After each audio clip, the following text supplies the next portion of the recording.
네, 여러분 안녕하세요. 현재 시간 새벽 4시 22분입니다. 3시에 일어났고요.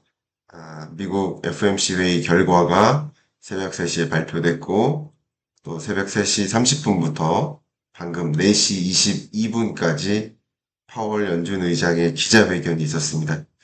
기자회견 마무리되자마자 바로 즉시 분석 들어갈 수 있도록 하겠습니다.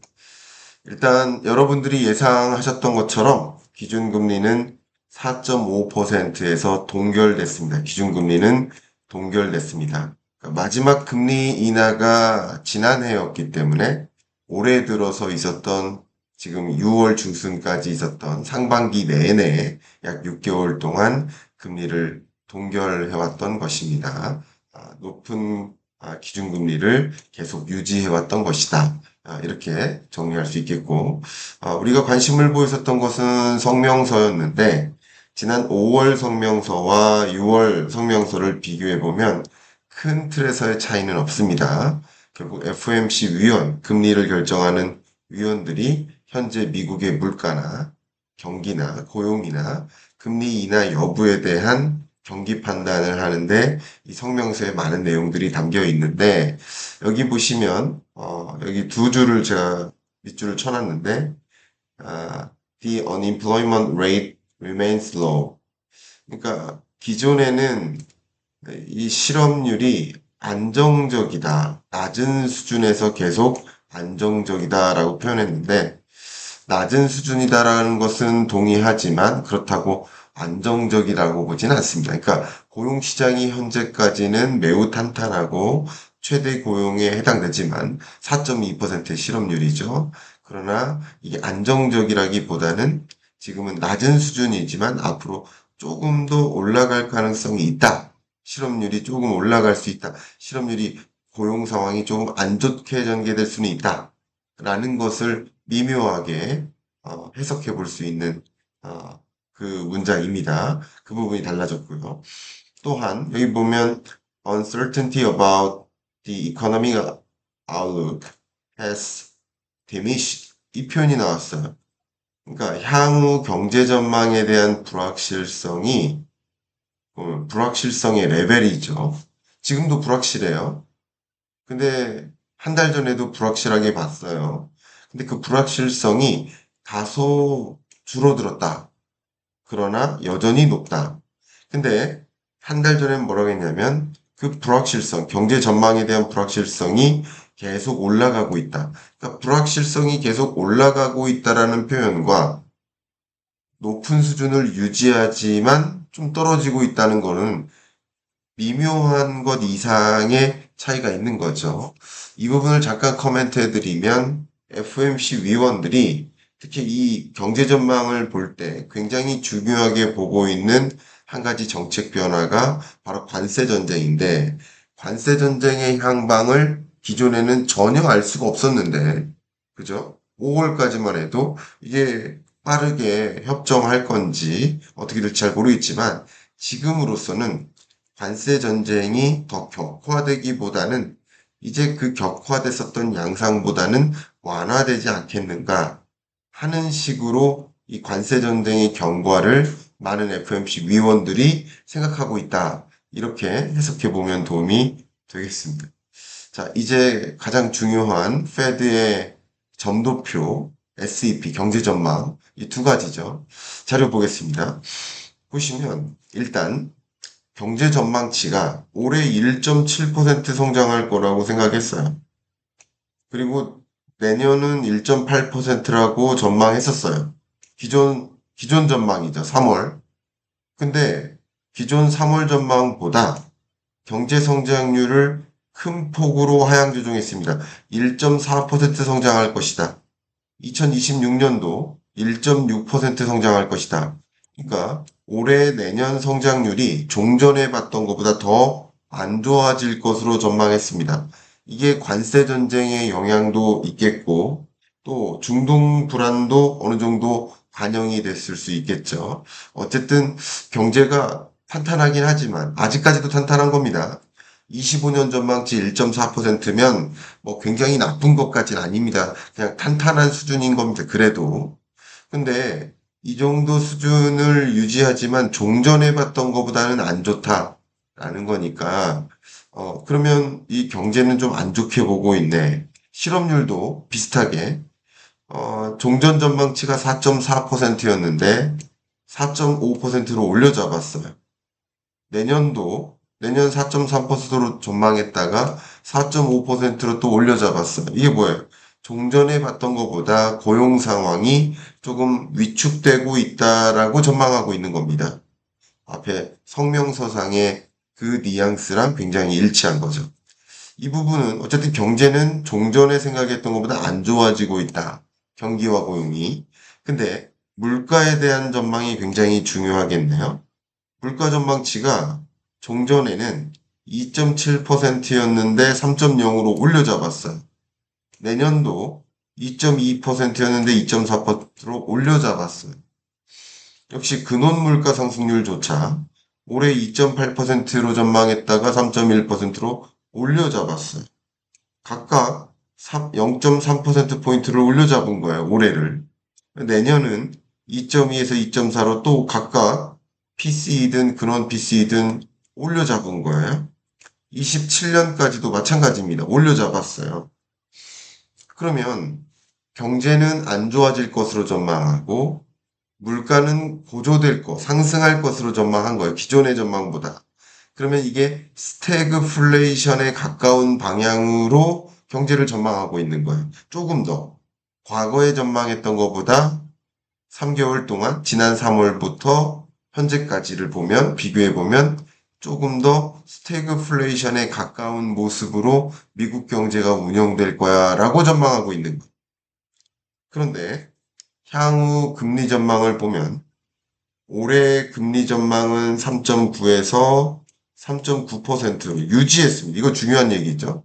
그럼 3.9%로 기준금리 전망에 대한 유지가 있다는 얘기는 현재 미국 기준금리가 앞에 보여드렸던 것처럼 4.5%니까 그러면 두 차례의 기준금리 인하가 있을 수 있겠구나라고 시장은 기대할 수 있겠고, 그러면 당장은 아니겠지만 9월이 됐든 기준금리 인하가 있을 수 있겠구나. 그 부분은 이따가 스케줄 보여드리면서 기준금리 인하 스케줄을 다시 말씀드리도록 하겠습니다.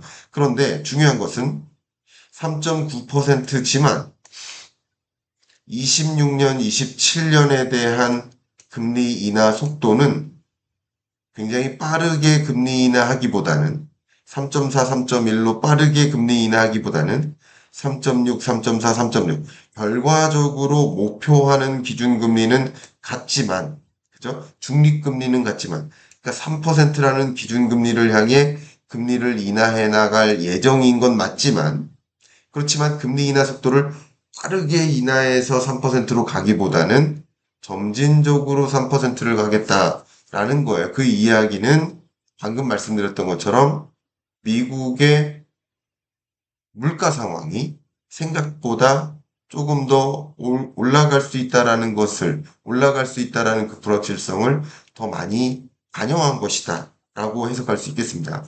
또 중요한 게 점도표인데요. 앞에 3.9%로 전망한다. 이건 똑같죠. 이건 중간값이니까요.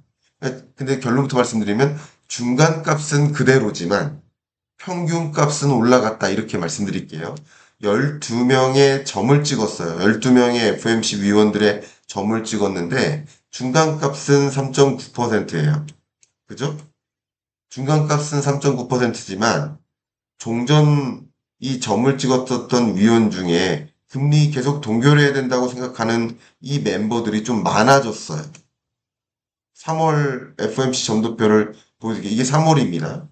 그러면 금리 동결해야 된다가 4명이고 한 번 인하해야 된다가 4명이었는데 위에 8명 있는 건 똑같아요. 근데 보시는 것처럼 2명이 위로 올라간 거죠.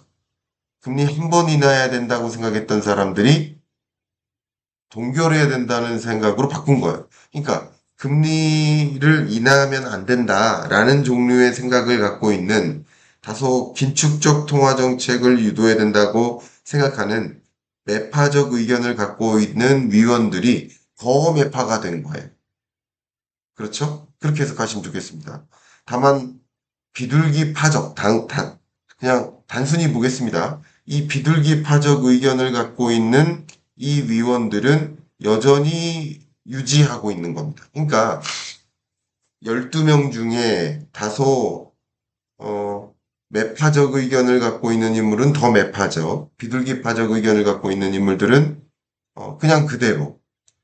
그러면 이제 매파적 의견을 갖고 있는 인물들은 금리를 동결해야 된다라고 생각하는 인물들은 관세 전쟁이나 중동 전쟁 이런 것들이 물가를 더 어지럽혀 놓을 수 있다라고 동의하는 거죠.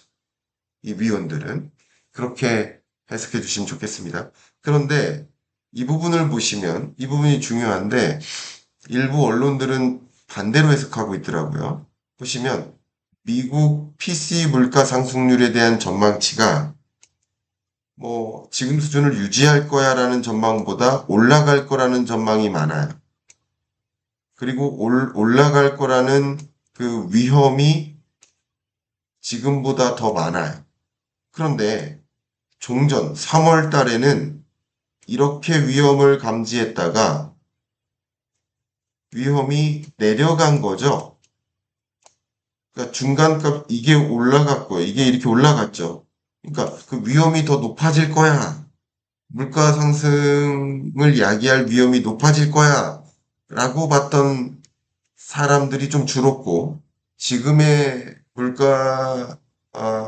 물가를 자극하는 위험이 지금 수준을 유지할 거야라고 보는 사람들은 또 이렇게 보시는 것처럼 늘었어요. 그러니까 위험을 불확실성은 기존에 생각했던 불확실성이랑 비슷한 수준인 거예요. 어쨌든 불확실성은 더 고조될 거야 라고 보는 게 맞아요. 위험도 고조될 거야 라고 보는 게 맞아요. 그러나 종전 3월에 전망했었던 것보다는 그 위험 수준이 좀 떨어지지 않겠어 라고 생각하는 경향이 있습니다.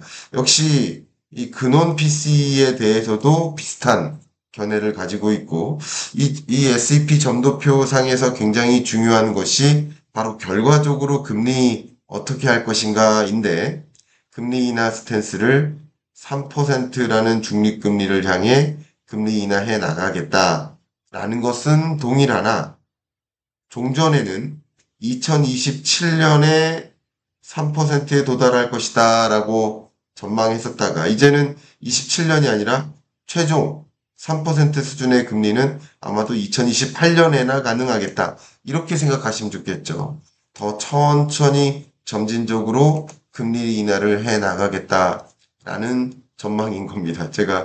어젯밤에 제가 지금 부산에 와 있고 하이트 진로와 함께 부산에 와 있습니다. 그 하이트 진로의 여러 직원들, 부산에 있는 직원들을 뭐 경제 강연하고 경영 전략을 더 공고하게 만들기 위해서 제가 연사로 자리에 왔는데 그래서 어제 와서 술 한잔하고 이런 선물을 받았습니다. 잠깐 말씀드리겠습니다. 그리고 선물 중에 그냥 이런 걸 받았는데 말씀을 드리는 게 좋을 것 같아서 이런 또 깜짝 이벤트 선물을 받았는데 제가 소맥을 막 이렇게 말아주시니까 저도 한 번씩 해드려야 되잖아요. 이렇게 이벤트로 하이트진로 소맥 자격증을 이렇게 주시더라고요. 귀엽죠? 그러니까 이게 기념품으로 만든 거겠죠, 그죠? 기념품으로. 네, 여기까지 하고 이제 여러분 가장 중요한 파월 의장의 어, 기자회견 내용. 넥타이 색깔은 유지됐지만 지난번 기자회견 때의 그 타이 색깔과는 조금은 다릅니다. 자, 기자회견 내용 하나하나 제가 듣고 해석한 내용을 하나하나 받아 적었는데 이 부분을 가지고 설명드리겠습니다. 첫 번째, 무역 정책, 이민 정책, 재정 정책, 뭐 규제 정책 여러 가지 것들이 굉장히 강하게 변화하고 있다. 통째로 바뀌고 있다. 그렇기 때문에 불확실하다는 거예요. 가격 상승이 인플레이션으로 이어지지 않게 하는 것이 연준의 책무다. 가격은 상승할 수 있지만 그 가격 상승으로 인해 인플레이션의 레벨이 올라가지 않도록 하기 위해서 지금 제약적인, 긴축적인 통화 정책을 운영하는 것이다. 이렇게 말하고 있습니다. 조금 더 키워드리겠습니다. 그 다음 중요한 표현이 통화정책 프레임워크를 조정하고 있다. 통화정책 프레임워크를 조정하고 있다. 이 얘기는 통화정책, 금리를 결정하는 방법론이 있잖아요. 그것을 어느 정도 구조를 바꾸고 있는 중에 있다라는 표현입니다. 향후 5년 동안 어떤 식으로 통화정책 결정을 내릴지 그 방법론을 다소 바꾸고 있다라고 하니까 아마 제 생각에는 잘하면은 8월 달에 이 부분을 설명하지 않을까. 잭슨홀 미팅에서 이런 식으로 통화정책 운용을 바꾸겠다라는 발제를 하지 않을까. 뭐 그런 생각을 해봅니다.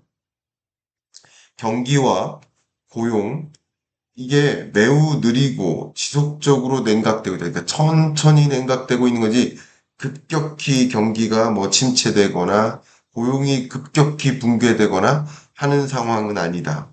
라는 거고. 관세가 수요를 이거 굉장히 중요한 표현인데, 제 생각하고 많이 같죠. 관세가 수요를 악화시킬 수 있다. 그래서 인플레이션을 완화할 수도 있다. 이 부분에 대해서는 어떻게 생각하느냐? 그렇게 될 수도 있다. 그래서 연준 위원들이 다 각각 다양한 생각을 갖고 있다. 관세로 인해서 물가가 자극될 수도 있지만 관세가 결국은 수출업자, 수입업자, 소비자 뭐 이들에게 일부분 전이되지 않겠느냐. 근데 전이된다 하더라도 소비자 입장에서는 그것을 소비하지 않는 선택을 함으로써 인플레이션이 반영되지 않을 수도 있다. 그 부분도 가능하다. 그렇기 때문에 지금은 금리를 조정하지 않는 것이다. 그 영향을 지켜보고 판단하겠다. 제조업체, 수출업체, 수입업체, 소비자 모두가 관세를 지불하지 않기 위해 노력할 것이다.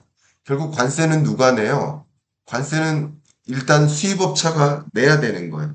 근데 수입업체가 관세를 다 부담받으려 할까요? 아니죠. 수출업체한테 전가시키려고 할 거예요.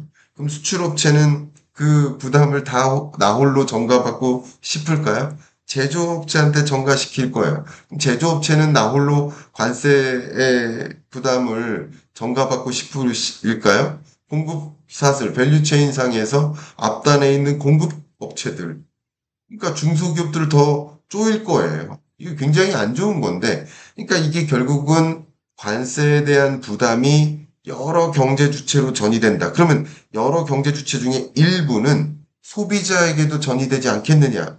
그러니까 인플레이션을 전망하는 거예요. 마치 관세를 20% 올리면 가격이 20% 오를 것처럼 생각하시는데 그건 절대 아닌 것이다. 이 밸류체인 상에서 일부 이렇게 분배적으로 부담하지 않을까 이렇게 보면 좋겠습니다. 그런데 소비자에게 전가되면 소비자가 그 올라간 제품을 가격이 올라간 그 제품을 선택할 것인가 올라가지 않은 제품을 선택하게 만든다. 그게 관세의 효과거든요, 원래. 자국 제품을 보호하기 위해서 상대국 제품에 대해서 관세를 부과하면 그러면 이 제품을 선택하지 않고 다른 제품을 선택하게. 우리나라가 농산물에 대해서 관세를 높게 부과하는 이유는 뭐예요? 다른 나라 농산물을 비싸게 수입하기 위함이 아니라 예를 들어서 쌀에 대해서 513% 관세를 부과하는 목적은 쌀을 비싸게 500% 관세를 부과해서 비싼 쌀을 먹고자 하는 것이 아니라 그 비싼 해외 쌀은 수입을 막고 우리나라 쌀을 구매할 수 있게 유도하는 거잖아요. 그러니까 이게 관세를 지불하지 않기 위해서 또 노력할 것이고 그렇기 때문에 그게 인플레이션을 자극하지 않을 수도 있다. 그 부분도 상당 부분 일리가 있다라고 고개를 끄덕입니다. 그러니까 알 수 없다예요. 알 수 없다. 현재로서는. 자료 보시는 것처럼 위원회에 다양한 의견이 있다. 그러니까 앞에 말씀드렸던 것처럼 점도표가 둘로 갈리죠. 금리를 인하하면 안 된다. 라고 봤던 사람들이 이렇게 있고 금리를 인하해야 된다라고 봤던 사람들이 있고요. 그렇죠? 갈리죠. 그러니까 같은 데이터를 보고 위험을 달리 평가할 수 있다. 사람들이 그 부분을 또 존중하고 이게 전 정말 좋은 문화입니다. 이거는 기업에게서도 정부에게서도 똑같은 요구를 저는 하는 편입니다. 다양한 의견이 있고 다양한 의견을 가지고 치열하게 경쟁하듯이 내가 맞다, 네가 맞다, 뭐가 맞는 방향인지 결국은 결정은 하나잖아요. 그 하나의 결정을 하기 위해서 이견이 있는 여러 전문가들과 첨예하게 치열하게 회의를 거쳐서 그 하나의 결정을 내리는 게 더 좋은 결정이지 않겠어요? 파월 연준 의장 혼자서 결정하는 것보다. 그게 정부 정책이어야 되고 기업의 경영 의사 결정이어야 된다라는 말씀을 제가 오지랖스럽게 말씀을 또 드려봅니다. 더 이어서 말씀드리겠습니다. 겪어본 적 없는 관세다. 그래서 예측이 매우 어렵다. 관세가 어느 수준에서 정착될지 모른다. 그러나 외부에서 기대하는, 외부에서 생각하는 것보다는 높은 수준에서 관세가 측정될 것 같다. 그렇기 때문에 그게 어쨌든 일정 부분 인플레를 자극할 것이고 3% 전망했었죠. 다시 한번 볼까요? 여기 보시면 인플레이션 전망치를 3.0%로 갖고 있거든요. 그렇죠? 3.0%. 인플레이를 자극할 거라고 보는 거죠. 관세가 물가에 어떤 영향을 미칠지는 지금 판단하기보다는 좀 기다려야 된다. 업커밍 데이터를 보면서 판단하겠다. 지금은 적당히 제약적인 금리다. 지금 높은 금리다, 낮은 금리다, 높은 금리다. 4.5%면 높은 금리다. 그러나 적당하다. 이게 오히려 적당하다. 왜? 물가 안정 노력을 해야 되기 때문에. 가격 안정 없이는 장기적으로 번영할 수가 없다. 일단은 연준의 책무답게 경기가 불안하고 물가도 불안하게 전개됐지만 스태그플레이션에 가까운 모습으로 가고 있지만 가격 안정 없이 물가 안정 없이는 번영도 어렵다. 일단 물가부터 안정시키고 물가가 안정되고 나면 그때 경기 부양적으로 더 움직여도 되는 거 아니냐. 바로 이런 겁니다. 질문 중에 통화정책 프레임워크에 대해서 아까 파월이 얘기했는데 이거를 구조를 바꾸겠다. 통화정책 결정 구조를. 근데 그게 지금 뉴스를 보니까 새로운 의장을 선출해서 의장을 마치 그림자 연준 의장 제가 여러 번 말씀드렸죠. 그림자 연준 의장을 만들려고 하는 노력이 있는데 그러면 통화정책 프레임워크는 그 새로운 연준 의장을 고려한 것이냐.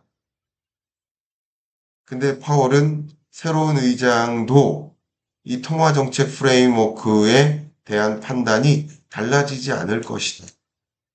그러니까 통화정책의 독립성을 갖고 있는 연준 위원들이, 그죠?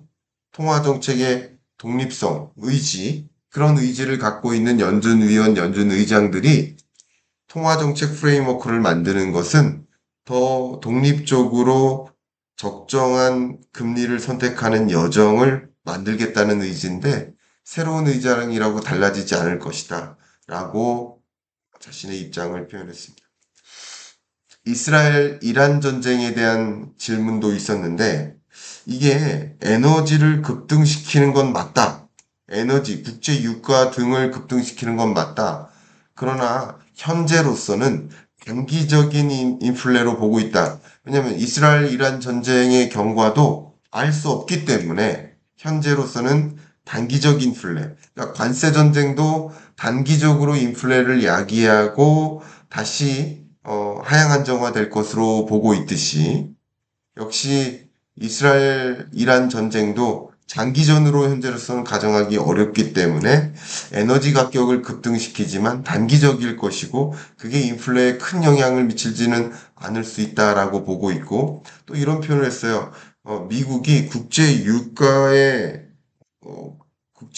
원유에 그렇게 의존하는 경제 구조가 더 이상 아니다라는 식으로까지 이야기했습니다.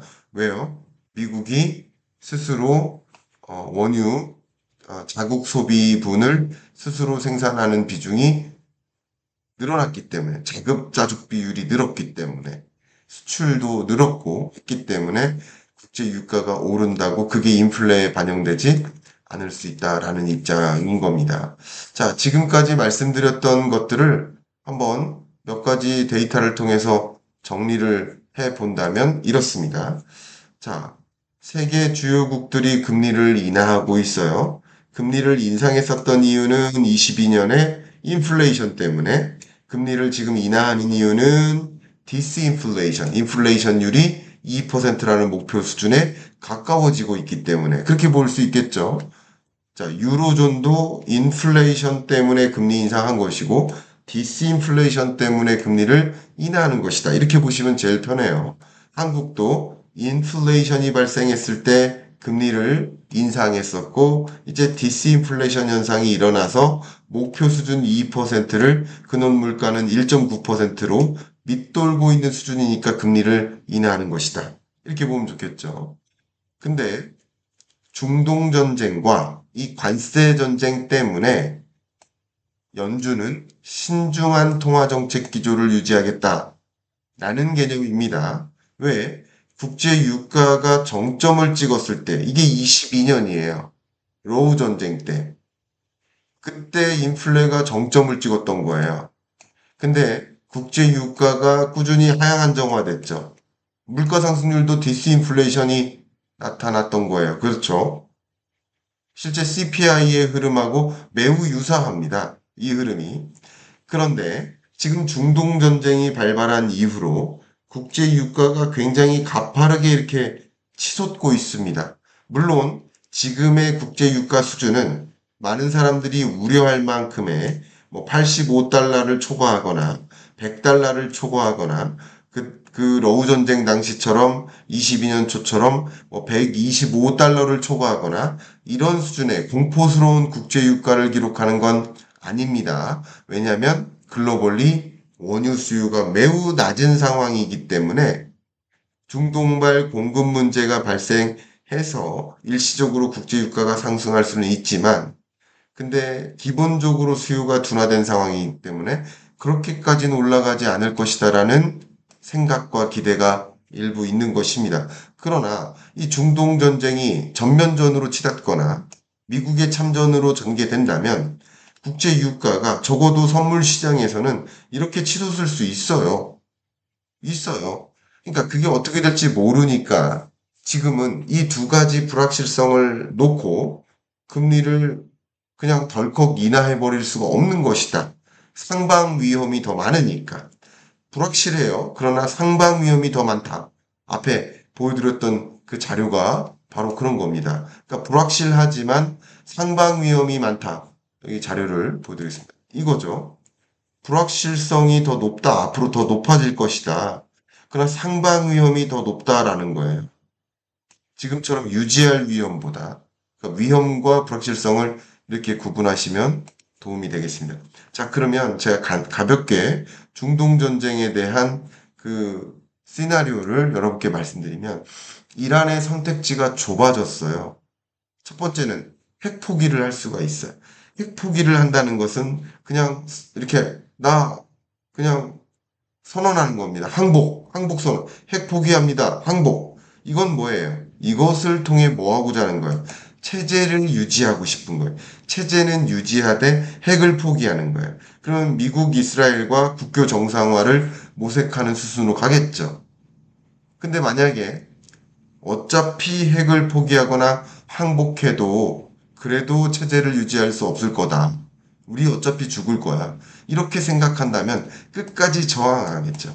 끝까지 저항한다면 충돌이 장기화되고 내부가 불안정해지죠. 그럼 어떻게 합니까? 미국의 군사 개입 가능성이 높아집니다. 어제도 제가 즉시 분석으로 말씀드렸지만 미국의 벙커버스터 이게 가장 중요한 현안이죠. 미군 B2 스텔스기만이 벙커버스터를 싣고 갈 수가 있어요. 이 벙커버스터 무게가 13톤이 넘습니다. 이 벙커버스터만이 이란의 포르도, 소위 핵시설이 있는 이 지하 한 100m, 지하 100m에 있는 핵시설을 폭파하려면 이 벙커버스터를 한 발이 아니라 여러 발 쏴야 된다는 거죠. 여러 발.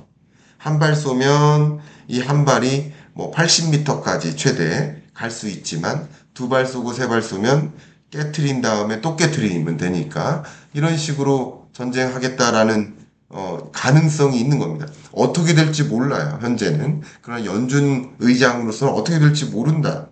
그걸 미리 반영할 수는 없다. 그러니까 지금은 지켜보겠다라는 말씀이에요. 제가 얼마 전에도 이 자료를 여러분들께 보여드렸습니다. 한번 같이 보실까요? 자, 보시는 것처럼 운전을 하고 있는데 앞에 중동 전쟁이 생겼어요. 앞에 관세 전쟁이 생겼어요. 그럼 뭐 하겠다는 거예요? 이제 차를 멈춰 세워야 되겠구나. 중동 전쟁과 관세 전쟁이라는 불확실성이 생겼는데 계속 100m per hour로 100km per hour로 달리겠습니까? 못 달리죠. 잠깐 멈췄다가 가야겠구나. 왜? 불확실성이 있으니까. 그러니까 금리 인하의 여정은 여정대로 가겠지만 현재로서는 금리 인하의 여정을 그대로 가기보다는 좀 멈췄다 가겠다라는 의견입니다. 지금부터는 말이죠. 여기까지 FMC의 회의와 기자회견 내용을 정리를 하도록 하겠고, 지금부터 약 한 5분 동안 굉장히 빠른 속도로 미국의 물가 데이터, 또 경기 데이터, 고용 데이터를 고루고려하면서 방금 말씀드렸던 이 파월의 의견과 기자회견 내용을 종합해 보도록 하겠습니다. 바로 보도록 하겠습니다. 파트 2예요. 여기는 이제 안 보실 분들은 안 보셔도 되겠습니다. 일단 물가 상승률이 안정화되고 있다. 그래서 2%의 목표 수준에 가까워지고 있다. 지금까지의 물가만 보면 금리 인하할 상황이 마련된 것이다. 역시 CPI를 기준으로 봐도 물가 상승률이 디스인플레이션, 안정화되고 있다. 지금 CPI만 보면 목표 수준에 가까워졌다. 생산자 물가, PPI로 봐도 역시 2%대로 레벨 다운 됐다. 지금까지의 데이터만 보면 금리 인하할 만한 여건이 조성됐다. 미국의 물가 상승률, 기대 인플레이션율마저도 이렇게 2.4%로 내려왔습니다. 최근에. 관세 영향 없네. 관세도 완화되겠네.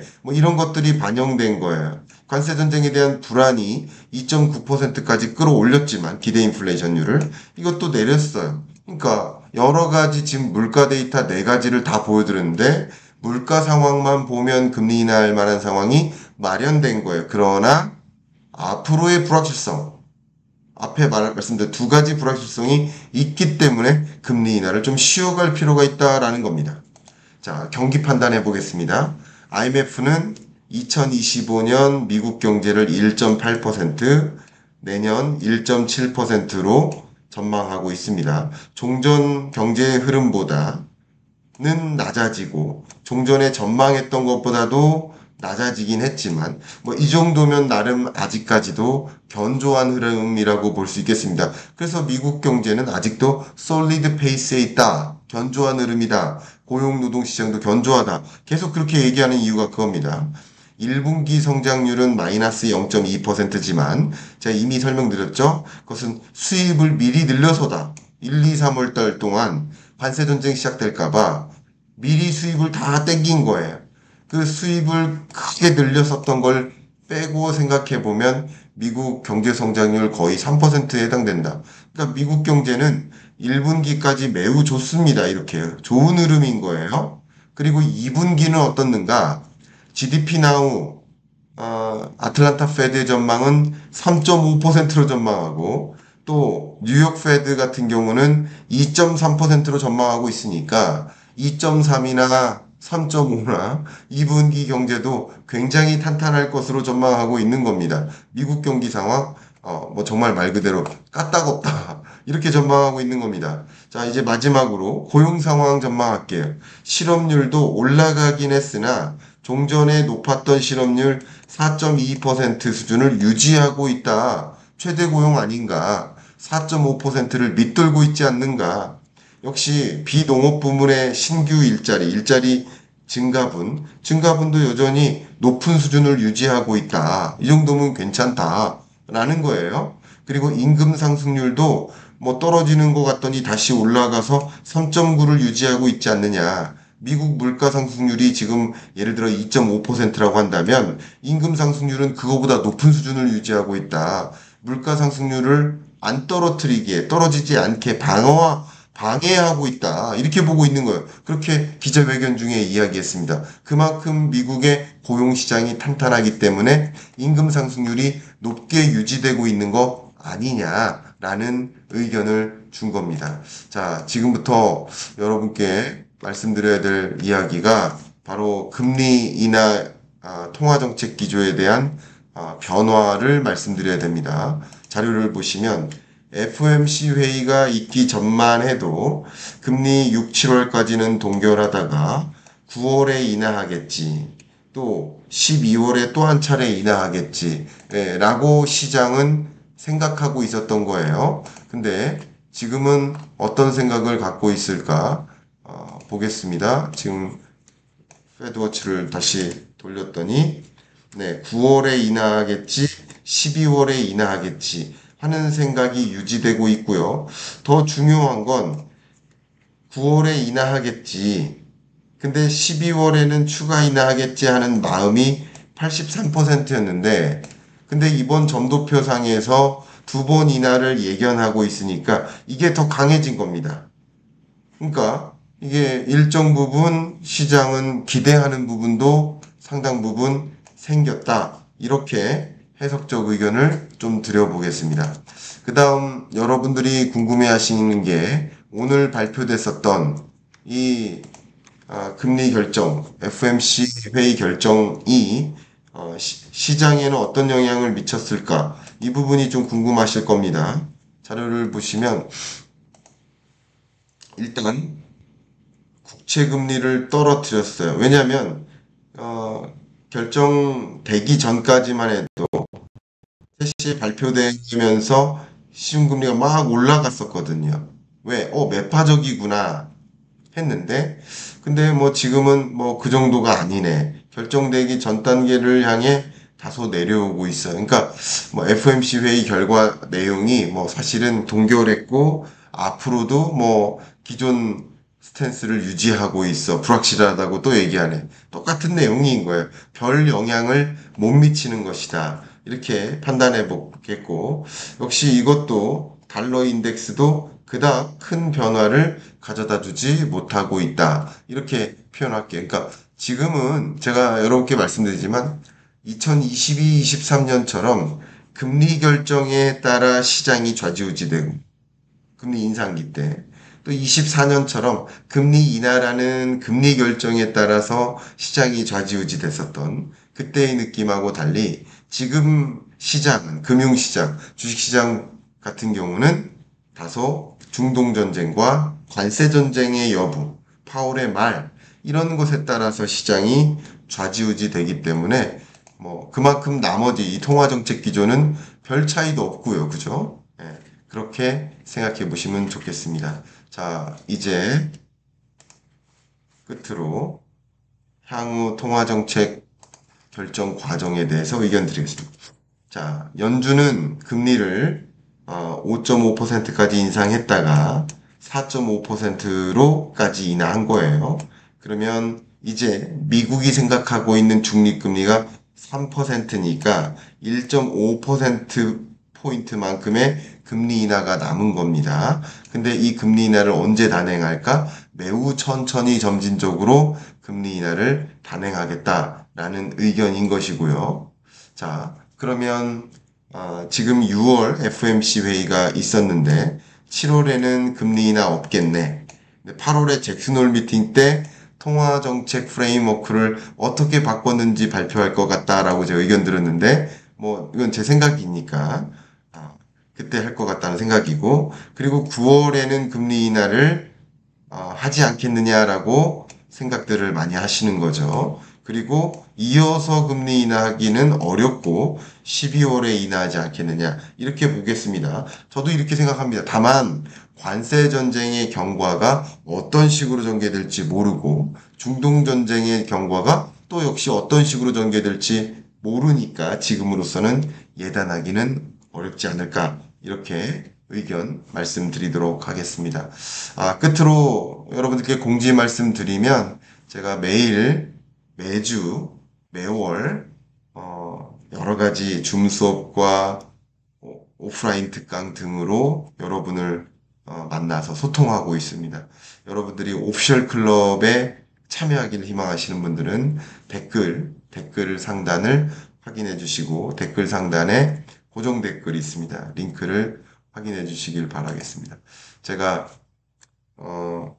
지금 외부에 와서 또 어젯밤에 자기 전에 술을 한잔하고 술이 덜 깬 상태로 일어나자마자 즉시 분석해 드렸는데 여러분들이 목소리나 제 분석하는 분석이나 이런 부분에 좀 불편함 없이 느껴지셨기를 좀 바라는 마음이고 좋은 아침 잘 시작하시길 바라겠습니다. 이상 마무리하겠습니다. 감사합니다.